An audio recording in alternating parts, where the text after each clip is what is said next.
All right.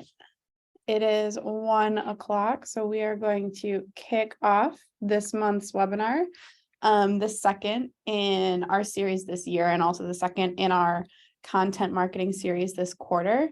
This year, you'll see on the screen, our theme is growing pains, how to alleviate pains with a growing business. We really want to speak to some challenges that come when your business is experiencing big growth or rapid growth, and how your marketing can kind of give you some footholds along the way. Today, we are talking about whether or not omni-channel is right for you or your business, and what to do after you've mastered that first channel that's working really well for you. I am Abby Radawan. I am a content manager here at Keystone Click. So definitely a good person to talk about this. And I'm joined by Erin Jordan. Erin, you can introduce yourself. Hi, everyone. I'm Erin Jordan, and I am an account manager here at Keystone Click. All right, so let's get going. All right, a few things that we're going to chat about today. First, what even is omni-channel marketing, and how does it affect your overall marketing strategy? Second, how to choose a new channel after you've mastered your first, and then kind of along with that, what channels work well together to make content creation easier. Obviously, content creation is a big time suck sometimes, and it can be a pretty big hurdle. Third, a few omni-channel examples per industry. And finally, whether or not an omni-channel strategy really makes sense for your business. All right, first, what is omni-channel marketing? According to the Harvard Business Review, 73% of customers prefer shopping through multiple channels. And you'll see in just a little bit when Erin talks a little bit more about what omni-channel marketing is, why this is relevant, but just kind of keep it in your back pocket going forward. And with that, let's get into what omni-channel marketing is. So I've got a definition here, but omni-channel marketing is the seamless integration of branding, messaging, and online and offline touchpoints as consumers move down the sales funnel. So omni-channel is a strategy that's really focused on guiding customers through a customer journey, often also referred to as the buyer journey.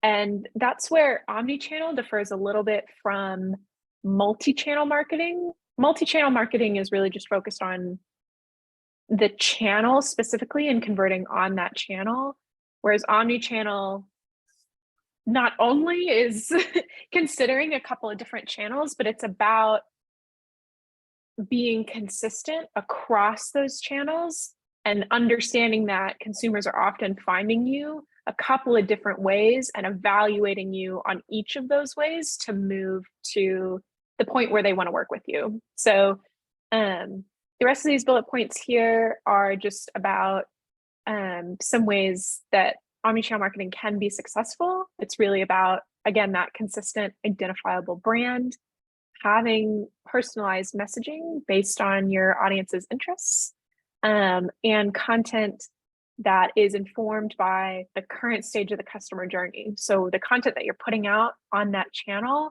is going to meet consumers where they're at in terms of knowing about you to considering you, etc. All right, next we're going to chat a little bit about choosing your next channel after you've already mastered your first. We always recommend starting with one, just so you're not biting off more that you can chew and you can really master one before you move on. Yep. So we got a list of questions to ask and we're going to go through each of them. But this is about choosing your next channel where in a time of your company growth, you're looking to really expand where you are online. And one of the first questions to ask is, where is your audience, right? Don't enter a channel just because it looks cool. It's really about meeting consumers where you are and where they are. So whether that's a channel that you haven't explored yet, but you know a lot of your audience frequents, that's one thing. It's also good to consider that you maybe already have a really successful channel, say you're using email, but you're looking to target a new audience that you know is really heavily using Facebook. And that may be an automatic given as far as the next channel that you move into. Mhm. So the next question that you'll want to consider when choosing your next channel is, what marketing tactics have you implemented already, particularly ones that have been successful, right?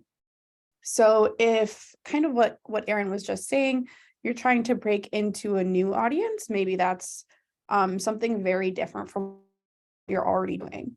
But if you're trying to kind of expand your reach in the audience that you're already speaking to, think about channels that go along well with channels that you're already using.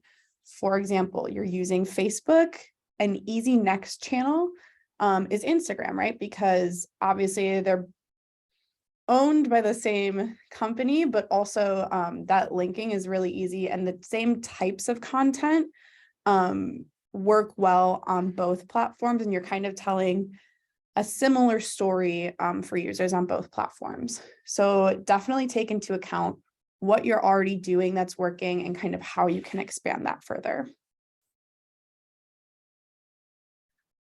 The next question you should ask yourself is, what are your competitors doing? So you may have had a really successful channel already, but where are your competitors leaning into? And you can go one of two ways of this.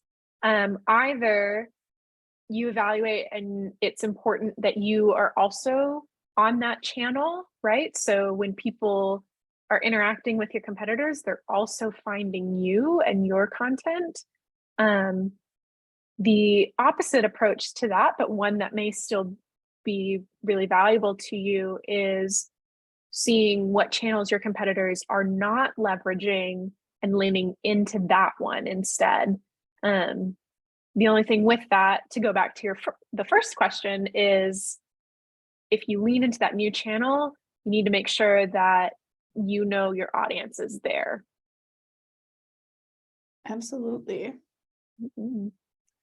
Fourth, what kind of content resonates with your audience? And this goes beyond just the kinds of stories that you're telling. This really gets into kind of the nitty gritty of content. Does your audience prefer video? Most do, but does yours? Does your audience prefer long form content? Does your audience prefer graphic illustrations like you see on the screen versus actual photographs? Any number of kind of little differences that can set your content apart. And then also, what channel best suits that content? If you have really, really great long form content, but creating compelling visuals is difficult for you, or doesn't really fit in with your overall marketing strategy, then Pinterest probably isn't for you, because Pinterest relies very heavily on having attractive visuals. If video is really important to your audience, YouTube is a definite must to just have, like, at the very least, a conglomerate house for all of that content that you can then distribute other places. Really take into account what kind of content your audience wants to consume, and then the best places for you to put that content out.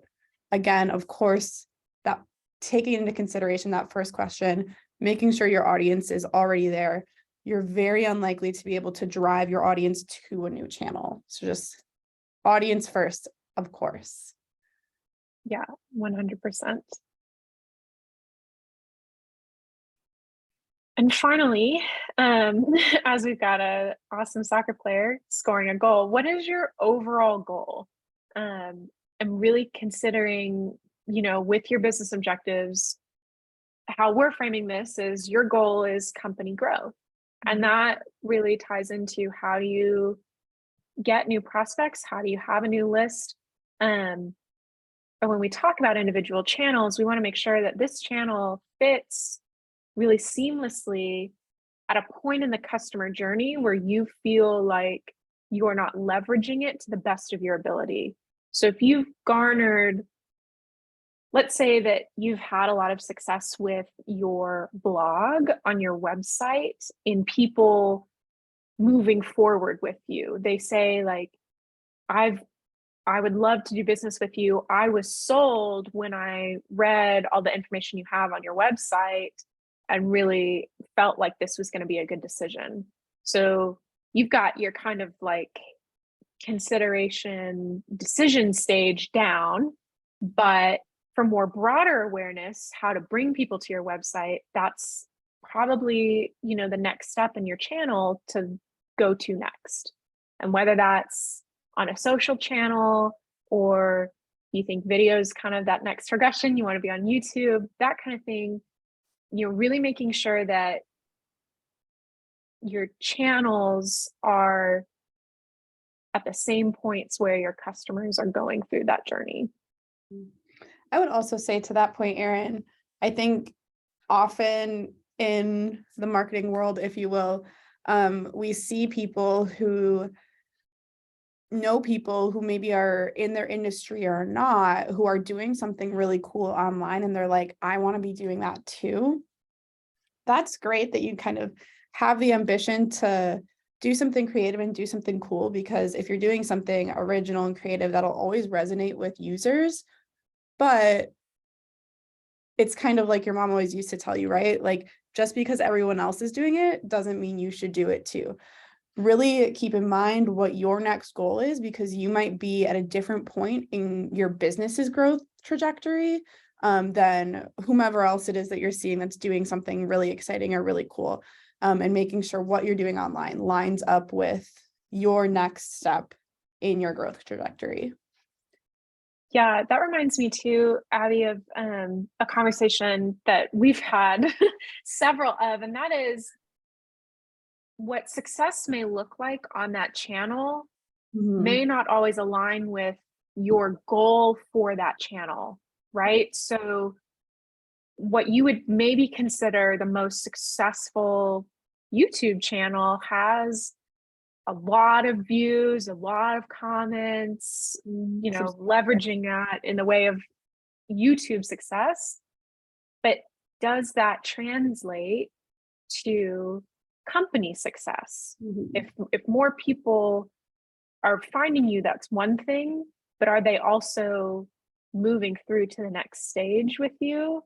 That's a whole different story. And that's why really this final question is a really important one to consider as you decide what channels you want to incorporate in your broader strategy. Yeah, to give you all a little bit more insight of like that conversation that Erin and I have had countless times, truly.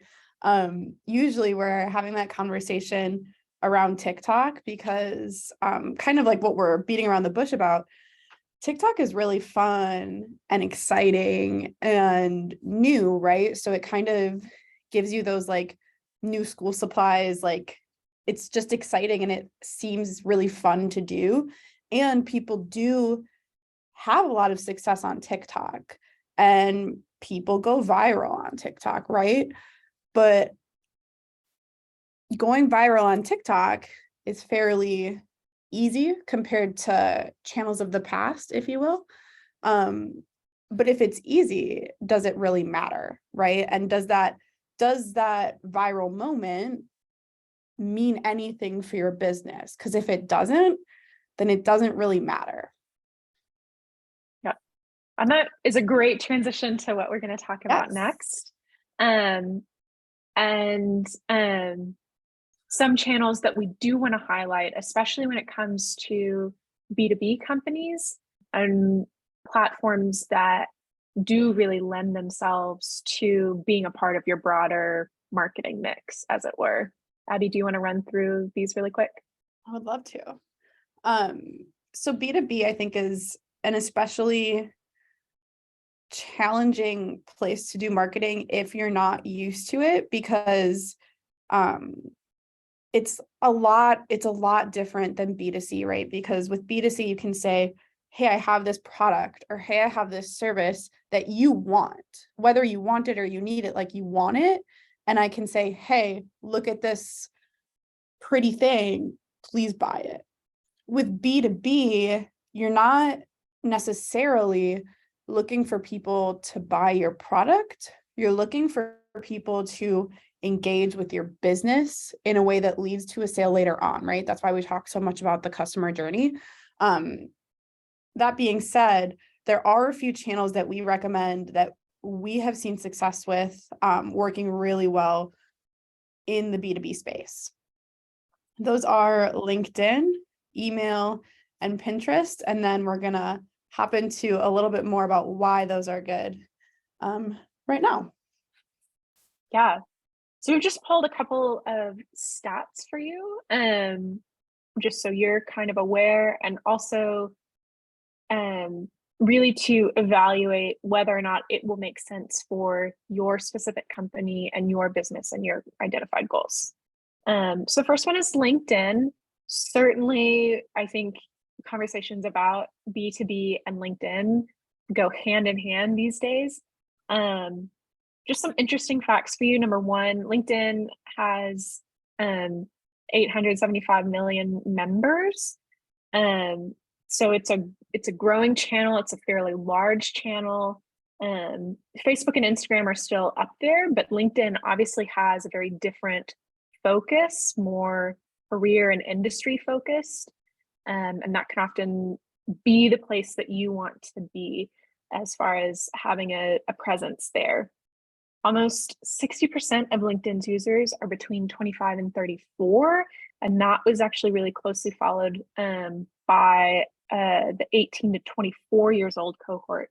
And I thought this was really interesting. So when we talk about who is your audience on that channel and does your audience live there, LinkedIn is a bit younger in the crowd typically. So tailoring your content to a younger audience and making sure that the younger audience is the one that you want to attract, that's certainly important. And finally, 40% of LinkedIn visitors organically engage with a page every week.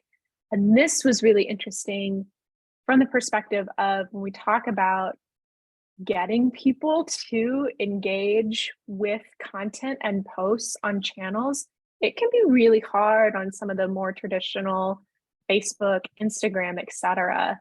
But to have,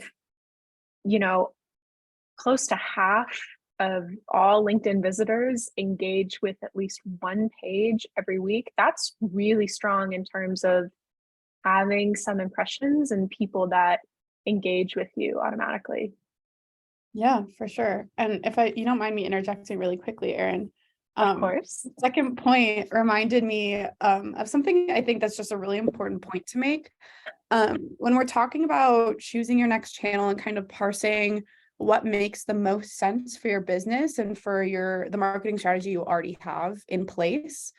That second point, that almost 60% of LinkedIn's users are between 25 and 34, I found that actually fairly surprising, which speaks to, I think, how important it is for you to do even the most surface level research, even just like a quick Google search when you're looking into choosing your next channel and deciding what really makes the most sense, not to just rely on your assumptions, because this second point would not have been my assumption.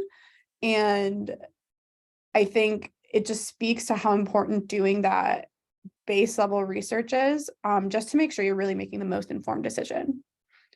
Yeah.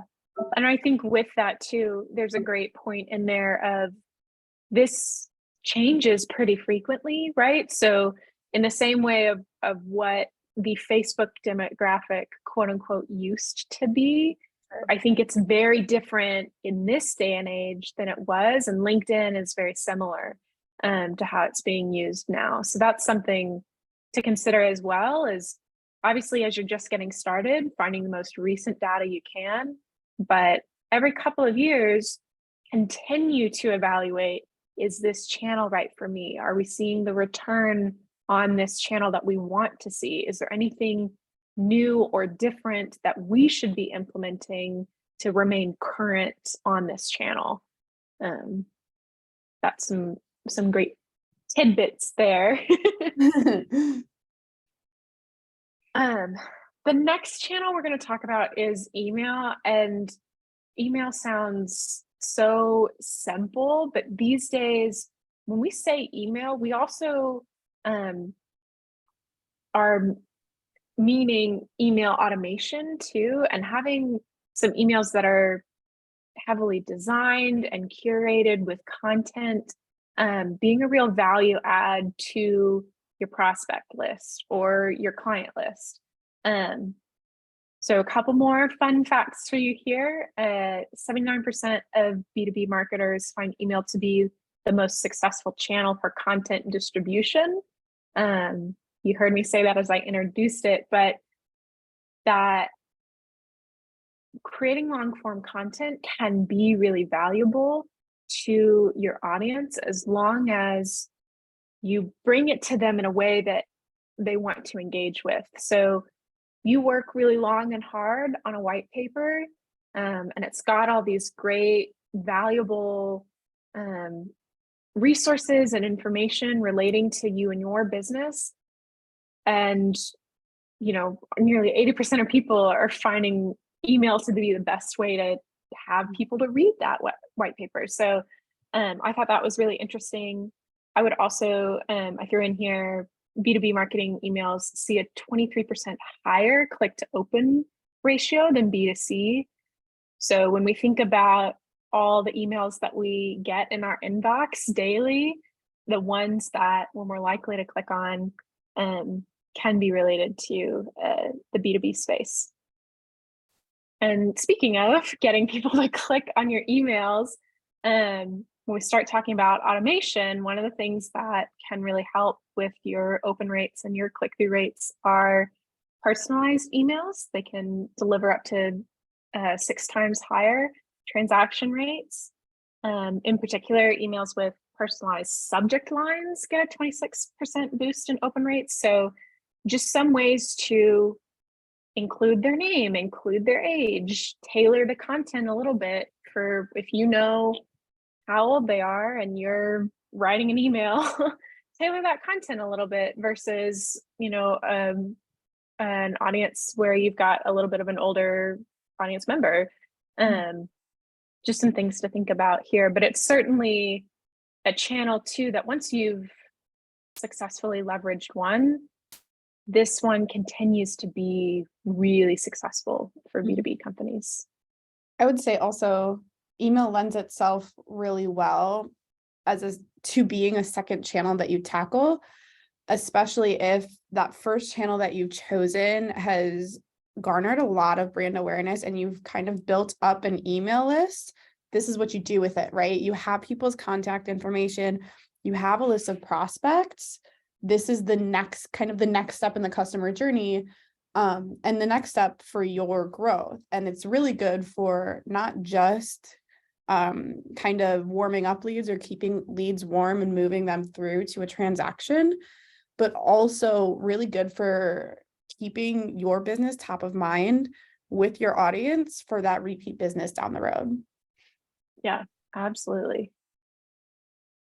All right, our final channel that we're going to chat about really quickly is Pinterest.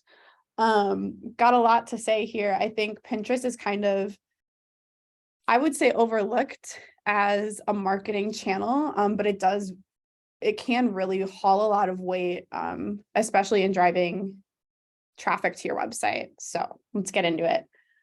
First, Pinterest's monthly global users increased 5% in 2022. When we're thinking percentages, 5% doesn't seem like a lot, but when you keep in mind that each of these channels has at least, and I'm talking like much more than this, at least 1 million users, right? So 5% of 1 million users is quite a bit. Knowing that this channel is growing, now is really a great time to get your business in the mix. So you can kind of have an already established, not just an already established account, but an already established reputation and relationship with your consumers on Pinterest. I will make the caveat that Pinterest doesn't make sense for every type of business. Kind of like I said before, works really well if you have strong visuals. It works especially well if you're in kind of health and wellness, beauty, home design, fashion, things like that really lend themselves well to Pinterest. But if you are in an industry that you can create good, engaging Pinterest content, definitely test it out. Second, Pinterest trends stick around 21% longer than other online trends. What this really means is that your pins have a much longer lifetime than your other social media posts. When we're looking at Facebook and Instagram, the lifetime of your post is very short. And I would say LinkedIn is maybe a little bit longer, but also very short. And when we say short, we're talking hours. Like you make a post, you post it, that pin is alive, or I'm sorry, that post is alive on people's feeds for hours. Obviously, it's still there and it still kind of exists in the ether, but it's really getting served to people most in those first few hours after posting. Pinterest is a little bit different because it's very search-based, almost like SEO in an app. So you have a lot more potential to get more engagement for a longer period of time. Finally, Gen Z and men are the fastest growing audiences on Pinterest, growing 40% year over year. This is another stat when Aaron and I were kind of building this deck that kind of surprised me. But if you're trying to reach a younger audience in TikTok, doesn't seem right. And I did put here, if you're B2B, it probably isn't, or if it is, it's going to be really, really difficult. Gen Z is showing up on Pinterest. So you can kind of get that younger audience in a place where they're already looking for you, right? One thing we haven't really mentioned a ton yet is, of course, you want to show up where your audience already is, because you're not going to drive them to a new channel, but you also want to show up where they are when they have the right intent to engage with your business. If your audience is on Facebook a lot, but they're really just on Facebook to engage with friends and family and see baby pictures, things like that, then having your business on Facebook isn't necessarily a bad idea, but it's probably not where you're going to gain the most traction. That being said, Gen Z and men, hard audiences to reach. Pinterest is definitely, if you're in one of those key industries, a good choice to try out.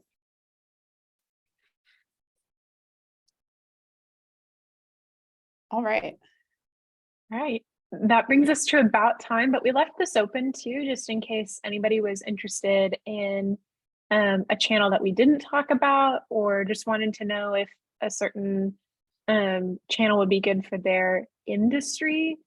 You know, there's a whole lot out there to decide, and really our goal here is just to outline some of the best practices when you want to take that next step and you want to take it as strategically as you can. Yeah. So that being said, we will pause here for questions. If you have any, feel free to drop them in the chat, or you can absolutely unmute and just ask your question with your real voice. So we'll pause here for a second, and then we will close out in just a minute or two.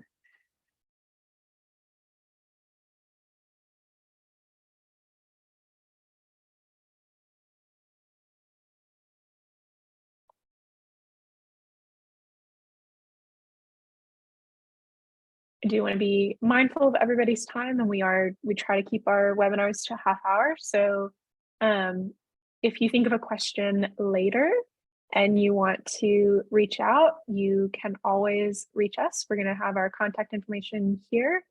And yeah, again, any questions you have about what channel may be right for you, how to use it going forward, more than happy to answer. Thanks everybody for your time. Thanks everyone. It was great to have a little Thursday afternoon break. All right. With that, I think we will stop our recording and sign off.